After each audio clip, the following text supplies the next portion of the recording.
Hi, Craig here from Your Tech. Today I'm going to be reviewing the 8bitdo Ultimate 2 2.4 GHz wireless controller. Currently I use a Dualsense controller, and don't get me wrong, I love the Dualsense controller, but on PC the connectivity can be a little bit shaky and it's been doing my head in. So I bought this with my own money. This is not a sponsored video. I just really want an alternative to the Dualsense, so I'm going to be giving this a go, reviewing this product and seeing if it's worth the money.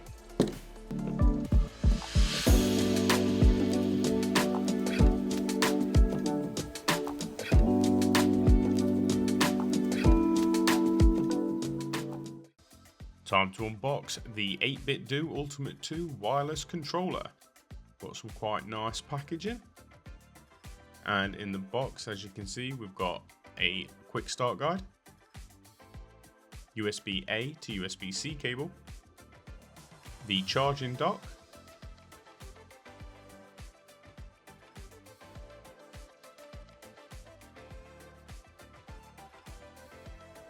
the controller itself. It's a lovely purple finish. As you can see, the controller's got paddles and extra buttons and switches galore. And that's it. That is the 8bitdo wireless controller. Very simple unboxing and a fantastic looking controller.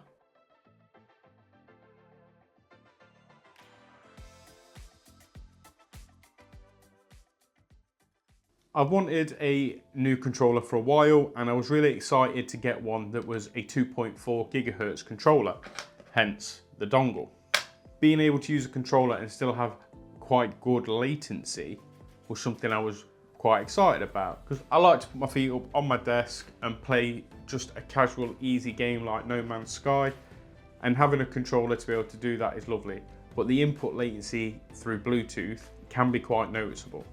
So I thought, I'll invest in a 2.4 GHz controller and see if it's any better. The controller's got quite a broad spec sheet. So it's got TMR joysticks, 6 shoulder buttons in total, left bumper, right trigger, left trigger.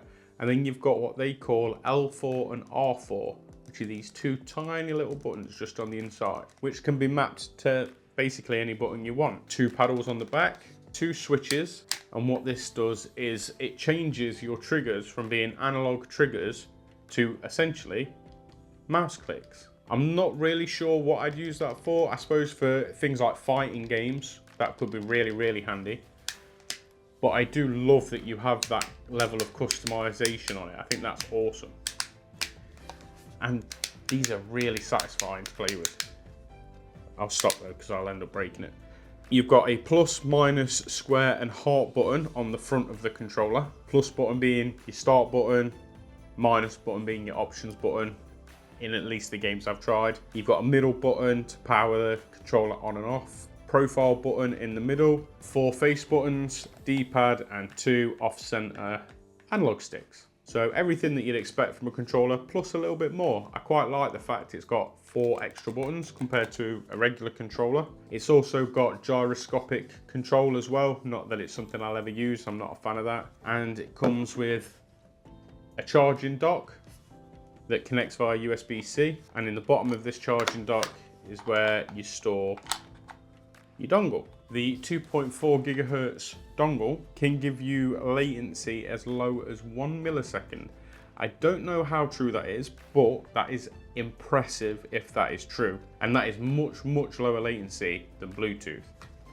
On the back, you also have a switch to go from 2.4 GHz to Bluetooth, and it boasts 1000 Hz polling rate.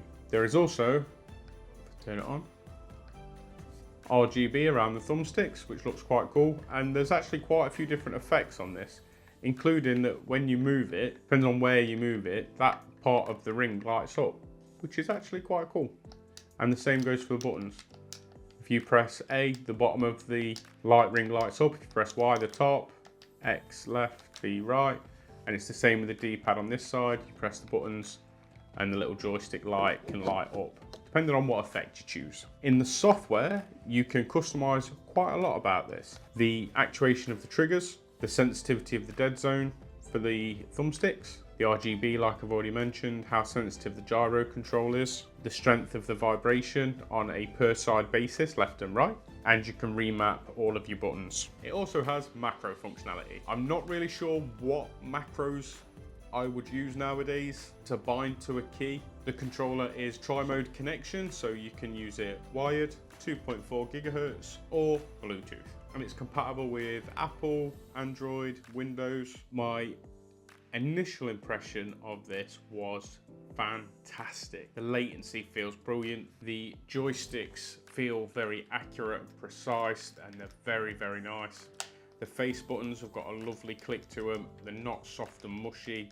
You know when you press them. I love that. It's got the old style D-pad, and although it's a bit of a rocker style one like the Xbox, it seems a lot easier to press the buttons without accidentally pressing up left or down right or whatever. I love the extra buttons, and I love that you can map these to whatever you want. I think that's brilliant. The weight of it, it's not too light, it's not too heavy. There are some downsides as well. I do find myself hitting these paddles by accident sometimes, so I'm trying my best not to put anything too serious on them just in case. But I think that's got more to do with the fact that I've got quite small hands and I'm quite heavy-handed, so I feel like I'm just gripping too tightly and end up pressing them by accident. However, if that's an issue, you can just turn them off, you haven't got to use them. A couple of other downsides. For the first week, I had absolutely no issues with connectivity with this. This week, however, I've had 2 incidences where Steam has not recognized, or some Steam games have not recognized, that I'm using this controller and that it's plugged in, which is irritating. It has been an easy fix. All I've had to do is load up the software for it, but the software is another downside. Now, I'm not a fan of bloatware. I'm not a fan of Corsair's bloatware. I'm not a fan of Razer's bloatware. I'm not a fan of any bloatware. If I could get away with having none on my PC, I quite frankly would. However, the software for this controller doesn't actually install anything on your PC, which is good. However, the fact that I have to keep launching it if I want to change something, or if I'm having issues with the connectivity, makes me wish that the program was installed so I could just have a simple shortcut set up to just click and go. But instead, I either have to drag the executable onto the desktop and create a shortcut myself that way, or find where I've saved it and launch the executable. So the good thing is, all your profiles and stuff are saved directly on the controller, which is amazing. And if it was as simple as loading the software up, setting it up, and then deleting the software, never having to use it again, that'd be great. But that software has twice now solved my connectivity issues with it.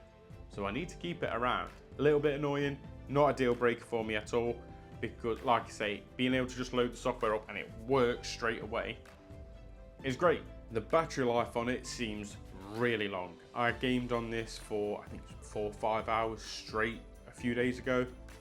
Absolutely fine, didn't need recharging, nothing, just handled it. I was really impressed. The fact that you set the charging dock up, and when you're done with it, there you go, it's going to be full battery when you come back to it. I love that. I can hide the wire because it just comes out the back, and it just looks nice and clean on my desk. It's just a really nice controller. I'm massively impressed. And the most impressive thing about all of this is that it's a very similar price to the PlayStation.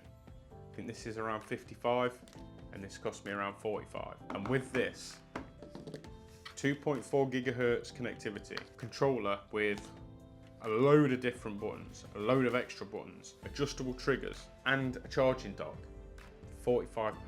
And this has the option of Bluetooth or wired as well, which I think is fantastic. My other favourite thing about this is that it works across all the game launchers I've tried, which is the one thing I thought might have been a bit of an issue. A lot of the marketing around this is that it's compatible with SteamOS. A lot of the marketing is that it works flawlessly with Steam. And although I had my issues that the software solved, this worked on Epic Games Launcher flawlessly. I had no issues with it whatsoever. It worked on GOG, it worked on Uplay, Ubisoft Connect, whatever their stupid app is.